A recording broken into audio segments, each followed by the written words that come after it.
At this time, I'd like to call the regular meeting to order. Time now is 7:02. Requirements of the Sunshine Law have been met. Please join me in the Pledge of Allegiance. I pledge allegiance to the flag of the United States of America and to the republic for which it stands, one nation, under God, indivisible, with liberty and justice for all.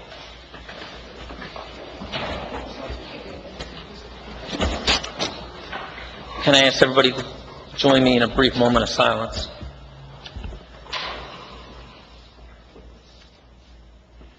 Thank you. Roll call. Committeeman De Silva? Yes. Are here. Committeeman Eckert? Here. Committeeman Henley? Present. Committeewoman Hines? Present. Mayor Wisniewski? Here. Approval of tonight's agenda. So moved. Second. Any discussion? Roll call. De Silva? Yes. Eckert? Yes. Henley? Yes. Hines? Yes. Wisniewski? Yes. Approval of the minutes. The regular meeting minutes, August 20th, 2019. The closed session meeting minutes, August 20th, 2019. And the workshop meeting minutes of August 20th, 2019. So moved. Second. Any discussion? Roll call. De Silva? Yes. Eckert? Yes. Henley? Yes. Hines? Yes. Wisniewski? Yes. At this time, we have Lisa Giovanelli and Dr. Heilig from Rancocas Valley Regional High School.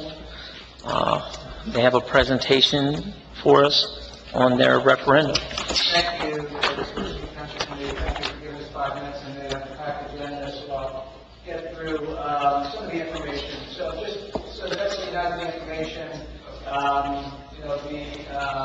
The end of the story, like all good teaching lessons, the Rancocas Valley High School District that takes 5 communities, including West End, will be coming out for a bond referendum vote on September 24th. So that bond referendum is for initiatives related to safety, security, health, and wellness. It's important, to all tell the bridge version of that story and how we arrived at that. So, Township Committee, you have a PowerPoint presentation that you can flip through. All the information is there. We have brochures with all of that information. We have a website which is all the information. Anybody can go there, and there's more information you probably want to know about the project, but I'll just tell the story. So, 2016, we started strategic planning. So it's important to know that this initiative came from strategic planning. We started that strategic planning to get community consensus. So we invited all people from the RV region, all 5 communities in 2016, leading to 2017, to basically say, what do you want Rancocas Valley Regional High School District to be 2020 and beyond?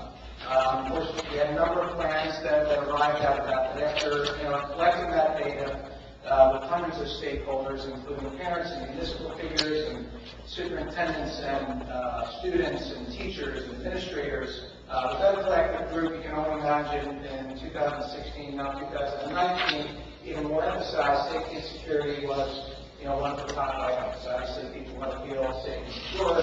And, one of those things where our students and our staff, they feel safe and secure. But there are a couple of things that came up through strategic planning, things that we know as Board of Education and leaders in the district need to be addressed sooner than later. So that's where this started. And I would, let the pause there and say, once again, this project, this bond referendum vote, isn't because or due to financial difficulties. This is due to the people who spoke to this. This is a strategic plan. This is systemic. This is really the way to do that. Rancocas Valley has always been fiscally responsible in the way that they operate the budget. If you know Rancocas Valley, you know the facilities that we have. If you've ever been to the main campus, it's a big, beautiful building. It's very well kept. All of the roofs and the general maintenance and the carpet and all those things that you do for a facility to make sure it's in shape every single year for our students and our staff, that's all done within the regular budget. We have different plans within the strategic plan for the students. We implemented alternative That was $1.5 million just last year, all within the regular budget. And we have an initiative that's going in next year, a one-to-one initiative where every student, we have over 2,000 students, will be getting a MacBook Air. So these big initiatives are all within the regular budget because it's what's best for students, and particularly in this situation, we're talking about students and staff, anybody that's in the building. So, from that fiscal responsibility, and I'll kind of explain this in a second, but this was the best way from a financial standpoint for everybody, including the taxpayers, to go about this, particularly since we're talking about safety and security of the students today. So the first piece of this started with a project that we just completed. So, in the plan, we have a building that dates back to 1937. It's over 80 years old. We did not have a safety and security vestibule that all new facilities have. That's a safety and security vestibule with 2 sets of doors. And that's that safe area where people are behind glass when people get checked and things like that. So that was something that was in the plan. That's something we didn't have. We were able to go out and get some funding through the Brunswick County Freeholders. So we received grant money for that, $1,001,000 for that project, a safety and security vestibule, and some office movements. So we can start this next piece that will be completed with the bond referendum. So the project just finished with grant money. So we look for all the funding for that. But our vision at Rancho Valley is, if you know the building, those big beautiful columns in the front, we want all visitors to be able to go into the buildings and be able to see those services, but stay in one corner of the building. So in other words, we have different services that, parents and people who are registering students come in throughout the day. Right now, the building that's been added on to since 1937, we have those offices around the building. So we have a safety and security vestibule. What we would like with this visitor management piece is have all services, child study, pupil services, data processing, student registration, student withdrawal, and all of those services, including attendance in the main office right there, right after they had security.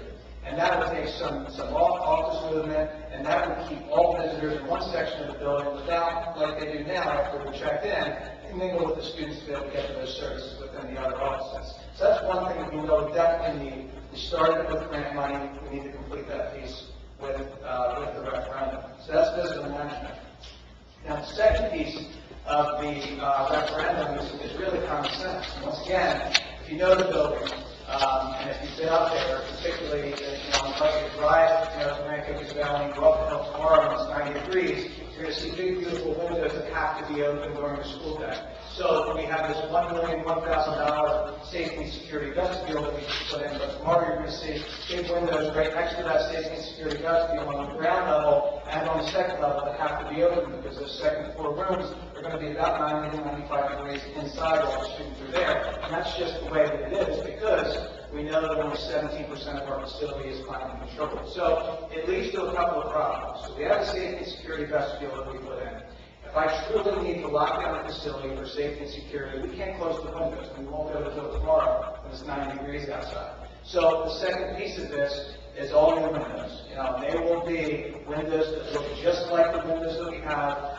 We're very sensitive to the historic feel and look of the building. That's one of the positives of Rancho Valley that sits high up on the hill. It's a big, old, historic building that we love the look. Everybody loves that. But brand new windows work properly, energy efficient, and are shadow resistant, not bulletproof, but shadow resistant, are the windows that we need to have, and they need to open and close efficiently. So the last piece of that is what I already mentioned. So that's the second piece of the referendum. The third piece is climate control. We have 70% of the facility that's climate control to truly lock down the building, shut the windows if we need to for tomorrow. It's going to be like this tomorrow. We need the windows and we need climate control. And that's the third piece of the referendum.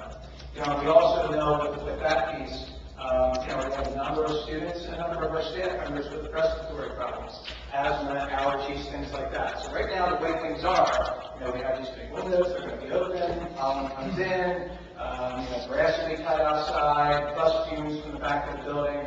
These are all things that we kind of go in depth on the left side with different videos to kind of explain things for everybody. So, and that's one of those things that I say. This isn't Rancho Valley speaking, but we know from the research that when the temperature increases, student outcomes decrease. So that's something that the research says, and we know that. So that's something where freshmen are going to be starting tomorrow. It's going to be 95 degrees in the second floor classrooms, and that's the kind of start we're looking for that.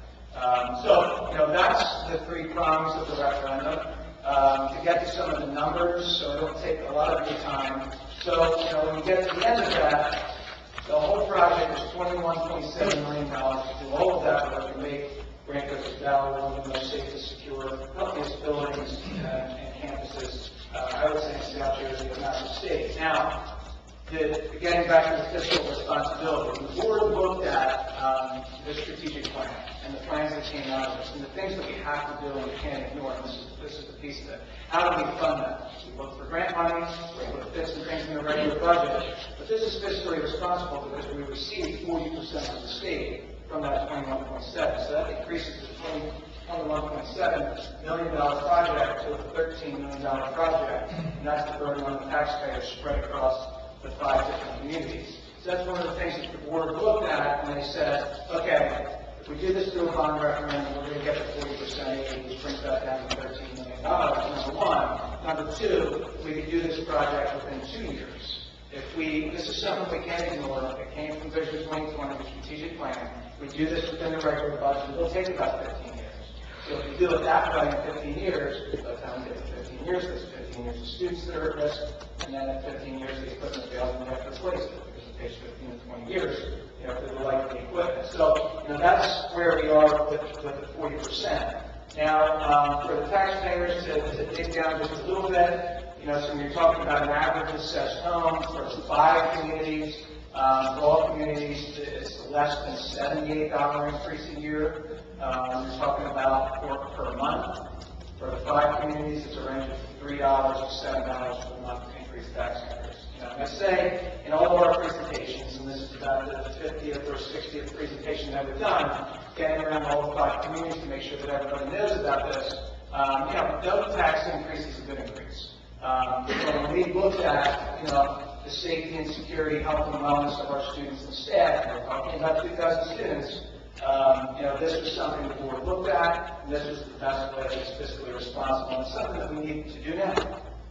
We don't want to put any students at risk, and as I said, tomorrow will be the first day where we actually see that. So, those are the numbers. As I said, on all of the information, we have the website, we have the email, all of the emails where we receive questions, we get back to them right away. Or any group that comes to us and says we'd like to learn more about it, we've been everywhere in the 5 communities, just to let people know. Once again, with our staff, as we address them today, that's the first day for our staff. We discussed this, and it's something that is really important to the board as far as safety and security health problems. Anybody have any questions? I think first, there may be some residents. Are you okay if we open it up? Yeah. Any residents, public? Area. I have a question about taxes.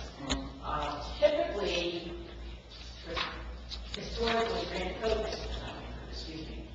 West Hampton has always paid more per student than other sending districts. Because apparently we have more warehouses and more whatever. And so we might have East Hampton has more students, but they pay less for taxes. So it's not based on per check. Is this going to be taxed the same way, which means we're going to be paying more than $78 a year? Because our asked to do this. Yeah, I'll give you the initial answer, and then Mr. Chairman, our business administrator, will answer that. Because that's the kind of question, that's a good question. So, it's a regional formula. The regional formula is set by the state, and it is exactly that. That's why there's differences between the townships as far as the number of students and the ratables that you have in your township. So I don't know if I want to explain part of that. Correct. You have to equal 100%. We have 5 communities, so it's split above with the 5 communities. The percentage that West Hampton pays, no, okay. West Hampton pays about 25% towards the 100% in the community. It is based on ratables and, ability to pay, and that is the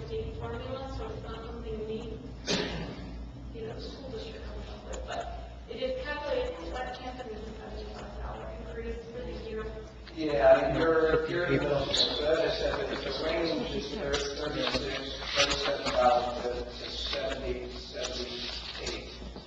West Hampton is at $56, pretty cool, and I think East Hampton is 57 right now, looking at the numbers. Right. And that's pretty, Lieutenant Holland is a lot less. to take on.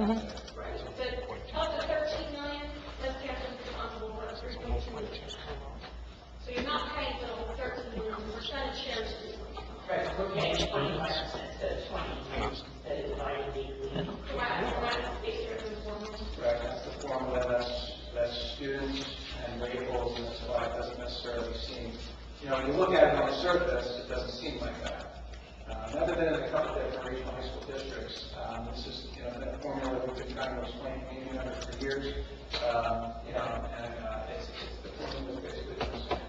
You can change that with the vote revenue. You can change that to based on the number of students. The formula for the other. The regional, yeah, you can't go to the rules, but it's not, it's something that the regional decided on, and it's one of those formulated I factors. have to do that. My second question is, are the digits going to stay the same size? Yes. The windows are going to look the same, so they're not going to change the opening, It'll be the same, we'll be able to close, less screens, all the things we don't have now. It has to be, That'd be a good thing. I went to Ireland, my German teacher fell out the second floor with it. I know. We told that story. You actually in that class? Yes.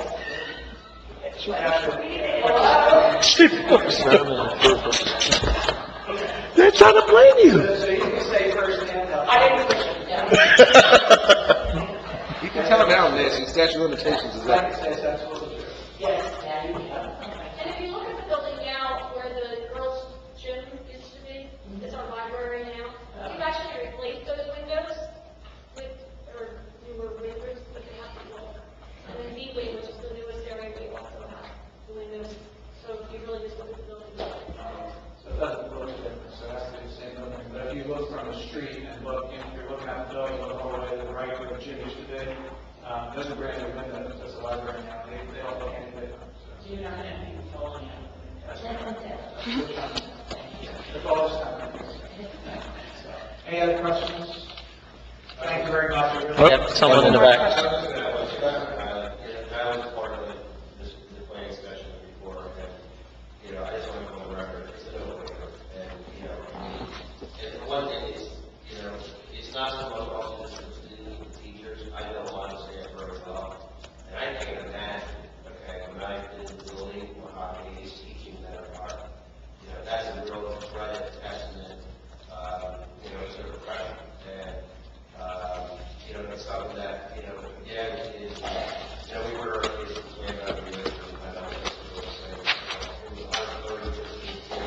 don't know, but I think staff really, it's equally important to them as well as students. And, I just urge everyone who's involved in the building work today, go to conservation. Good, thank you very much. It's one of the things, when you look at the whole package, it isn't something that we can ignore. Thank you. Any other questions? Great, thank you very much. Appreciate it. Thank you. Thank you. Thank you. Thank you for the presentation.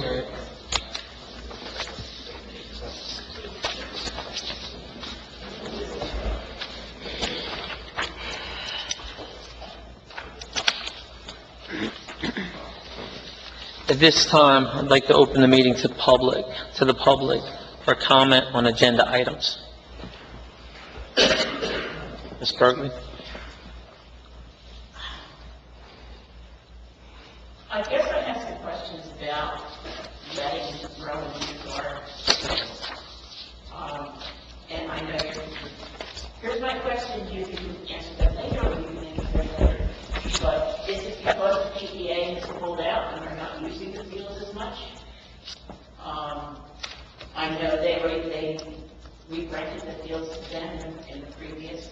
I'm also concerned about the time that they're going to use it. I mean, every time I go by the field, they're already being used all the time. I would hate for some of our activities to be cut down, or I would hate for the school to not be able to use the fields. And I'm sure Rowan's not going to want to start using the fields at 7 o'clock at night after the school when everyone else uses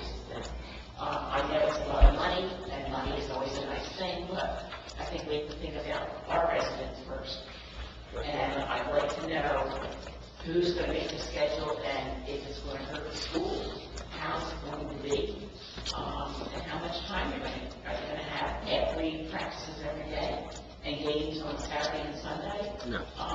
If, they're a high school team, a college team, it just seems like it's going to be baseball and softball and soccer. And in the documents that you put out, it said they can use all or part of our fields at any time. That word all is concerning. Okay. Answer this question? We can address it during our comments. Okay.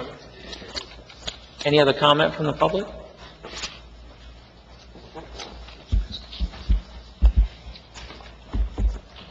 Yeah, President, Commissioner with President Anthony Parksville. I just want to thank Linda in particular, and also Rita, which got to as well. Linda informed me when I went in here tonight about the initial grant. It seems like it's so for bid. Because one of my issues, has been the rehabbing of the Hollywood basketball.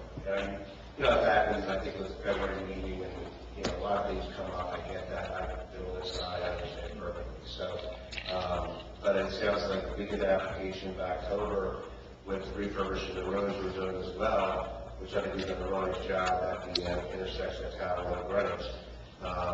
That it seems like you could just easily move into doing something better with the basketball.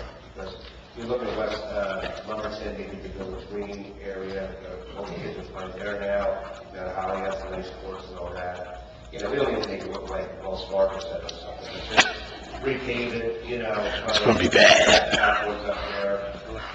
Gary, you like to talk about it, as far as, doing the labor if that's possible also. I just urge you to go ahead with that grant, and hopefully in the spring we can make it happen. Thank you. Thank you. And have a good night. Are there any other comments on the agenda items? There being none? Closed. Closed to the public. New business, we have a memo from the township clerk regarding the GHN redevelopment, Block 805, Lot 1. Resolutions. Resolution 94-19, payment of vouchers. This resolution approves the payment of bills through September 3rd, 2019. So moved. Second. Any discussion? Roll call. DeSilva, Yes. Eckert, Yes. Henley, Yes. Hines. Yes. Wisniewski. Yes. Resolution 995-19, authorize the agreement between West Hampton Township and Rowan College. This resolution approves an agreement to allow Rowan College to use our soccer, baseball, and softball fields for a period of 1 year per the attached agreement. So moved. Second. Any discussion?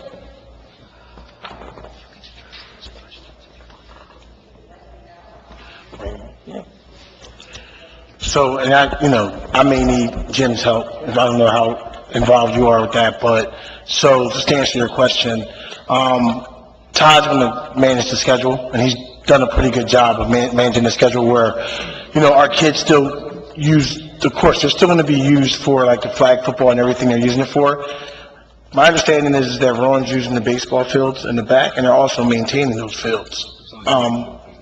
Yeah, there's only one field that's big enough. right. So the other fields, although it's in the agreement, I don't know that they're going to be able to use them, but they are, again, helping us out as well. So it's not just a one-way street.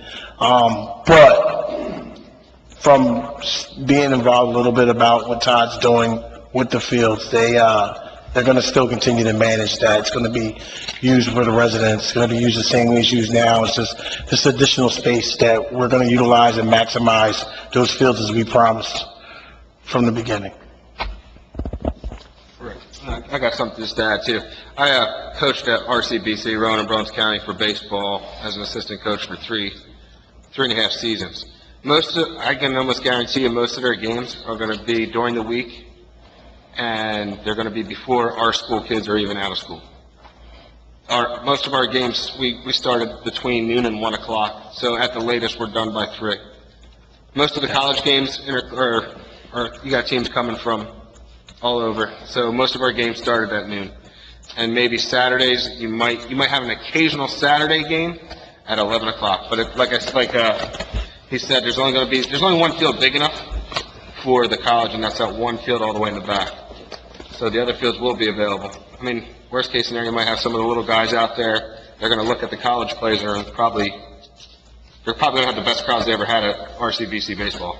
But, yeah, they are gonna, and he also iterated that they're gonna help maintain and take care of those fields to alleviate some of the stress off of Public Works and Todd to maintain those fields and keep them up to par.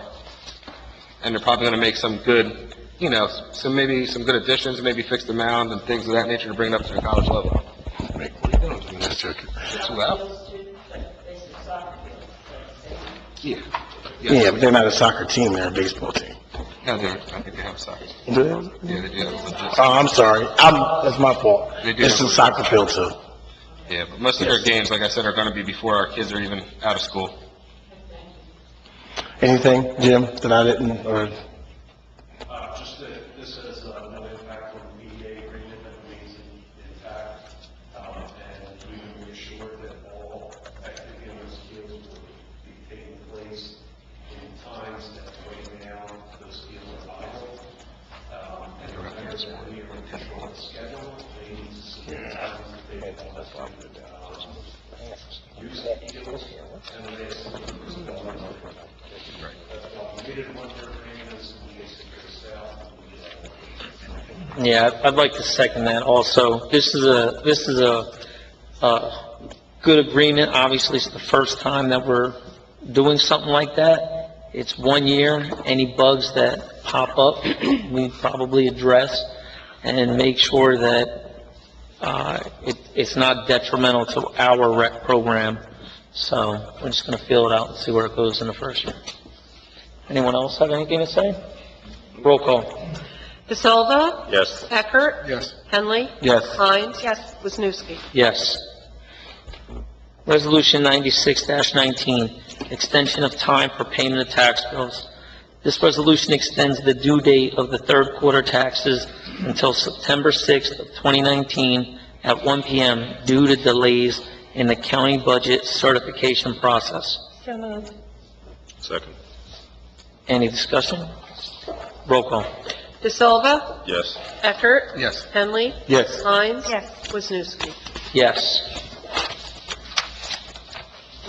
Ordinance 7-2019, amend Chapter 143 of the Code of West Hampton, food handling.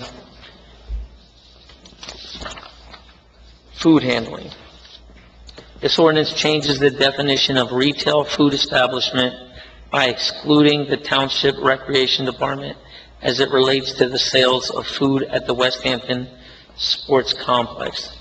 This is the first reading. Do we have a motion to approve? So move. Second. Any discussion? Roll call. DeSilva, Yes. Eckert. Yes. Henley. First reading. Yes. Hines. Yes. Wisniewski. Yes. Ordinance 8-2019, adopt the redevelopment plan, Block 805, Lot 1. This is the first reading. This ordinance adopts the amended redevelopment plan as recommended by the Land Development Board in accordance with the redevelopment law. So moved. Second. Any discussion? Roll call. DeSilva, Yes. Eckert. Yes. Henley. Yes. Hines. Yes. Wisniewski. Yes. Ordinance 9-2019, salary ordinance, police supervisors. This ordinance sets the salaries, wages, and compensation of police supervisors for the year 2019. So moved. Second. Any discussion? Roll call. DeSilva, Yes. Eckert. Yes. Henley. Yes. Hines. Yes. Wisniewski. Yes. Ordinance 10-2019, salary ordinance, public works, administration, and municipal court employees. This is the first reading. The ordinance sets the salaries, wages, and compensation of public works, administration, and municipal court employees for the year 2019. So moved. Second. Any discussion? Roll call. De Silva, Yes. Eckert. Yes. Henley. Yes. Hines. Yes. Wisniewski. Yes. Does anyone have any committee liaison reports from their departments? No. Tony? No? Say it again. No, we don't have our meeting until next week, so I don't have anything yet. Okay, so on behalf of West Hampton Township Emergency Services, they did hold the Splish Splash Water Bash on August 31st, 2019. So I was not able to attend, but it looked like a lot of fun on Facebook, and the children enjoyed it. On behalf of West Hampton Township Public Schools, the first day of classes is this Thursday.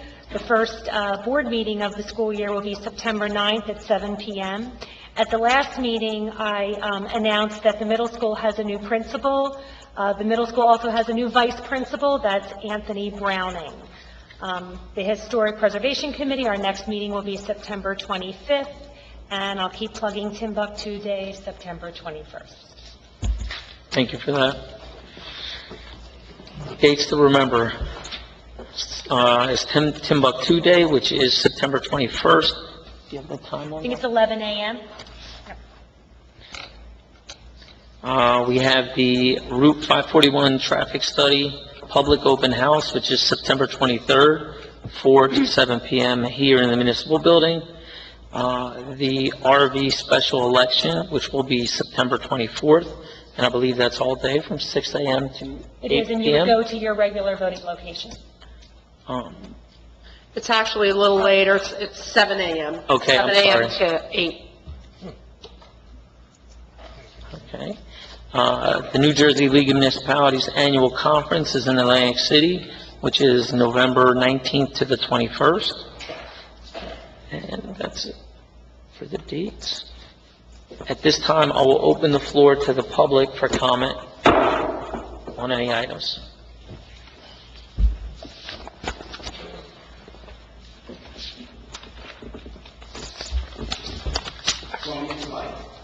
If you, yeah, You're good. you could try it. Go ahead. All right, so Gary Brown, 38 Winston, West Hampton. Just a couple of things that I thought I'd bring to your attention. I did go to the Williamsboro MUA meeting. It was on the 21st of August. Just a couple of items that I took away from attending in my capacity. The first is, at that meeting, the board there passed a resolution. They passed resolution 2019-8-21-4. And essentially, what's happening is that apparently there's two bills. One is a Senate bill, it's Senate Bill 3870, and then there's a companion and Assembly Bill 5391. And what's happening is that the Senate bill is basically introducing another way that a public utility could be sold to a group of investors, as opposed to the current way, which is apparently a referendum or putting it to the vote to the people. 5391 wants to change the way that the utility is actually valued for market value sale purposes. So Andrew Weber, who's the secretary of the board there, he's a member of the legislative development team, yes, I'm calling it that, through an association of all the various MUAs. They've actually come out in opposition to these bills. They're opposing it. They're suggesting it, that all the MUAs oppose these bills, and so this resolution, they voted in favor to oppose the bills. I went on Legiscan to track these bills. It looks like SB 3870, on the 7th of June, was referred to the Senate Budget Committee and Appropriations Committee. I don't have any further update on that. And Assembly Bill 5391 looks like it just was reported out. Legiscan is calling it 25% complete at this point. So essentially what they're saying is that the reason why they're sort of opposed to this is because it would take the power of the people to actually vote whether or not they want to approve the sale to a group of private investors. That's the first part of it. And the second part of it is the way that they're going to propose to value the utility itself for sale. I think we can do a couple of things. Number one, I think we should possibly consider inviting Mr. Weber to come here and explain this to us from the Williamsburg Roadways capacity as either secretary or a member of that association that he belongs to. Alternatively, at least get that group to send us their information as to why they're in opposition to these bills. And then, kind of number three, I did ask him, but of course, you know, I'm a nobody when I go there. I said, could you prepare at least a grassroots kit for citizens if we wanted to reach out to our legislators on this issue to lobby against it, if it really is truly in opposition to our interests as voters and ratepayers. You may want to do the same. I haven't seen any information related to the Mount Holly anyway, but my guess is that this is going to impact those ratepayers that belong to that. So that's one thing that you can give some thought to. And then the second thing from that meeting is on the 18th, which is their next meeting. It's the regular meeting and a budget conference committee meeting. But they're also going to be introducing, and I think I brought this up before, the water sewer line warranty program. They finally did pick sort of the various insurance companies are going to be providing some information there. So this is essentially where you're sort of responsible as a homeowner for the line coming into your property, and the repairs can be quite expensive, anywhere between $5,000 to $15,000. So the purchase of an insurance program would, you know, obviously mitigate that expense. So anyone, at least that's in District 1, I suppose, that has the Williamsburg, and you may want to go to that meeting and see if it's something that might be worthwhile. Gary, what time is that meeting on the 18th? Oh, you're going to love it. It's at 4:30. 4:30, yeah. Thanks. Okay, Thank you. Thank you.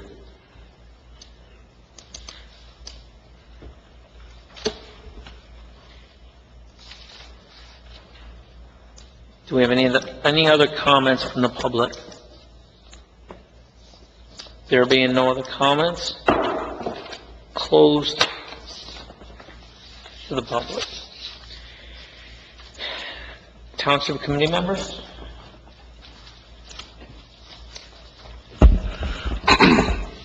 Thanks everyone who came out. Thank you, Gary. Like, your information is always appreciated. I don't want you to think that it falls on deaf ears, especially since I live in the same district you do. So, I appreciate your research. I appreciate you being diligent and going.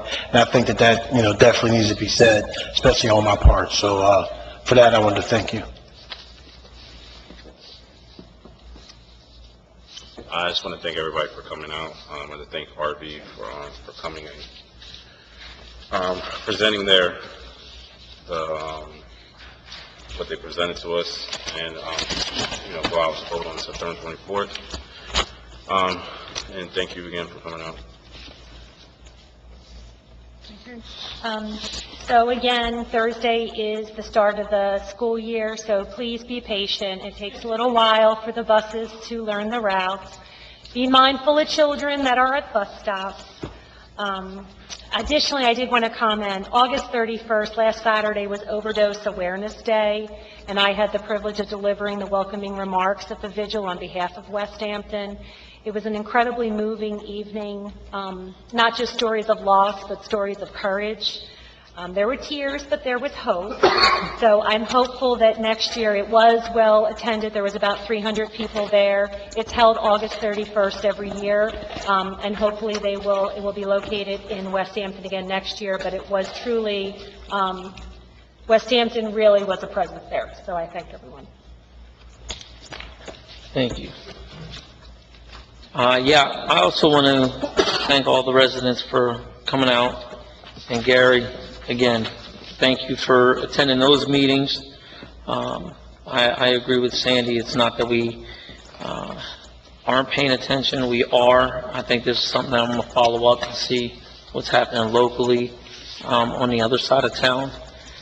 I want to thank Parker, who's not here today. Did a good job over on Tallowood Drive. Bless you. Putting some striping and some signage down. Hopefully we can get some of the drivers to slow down and some of the trucks and the bus drivers that are coming through there to pay attention. and be mindful of the children that are out there. I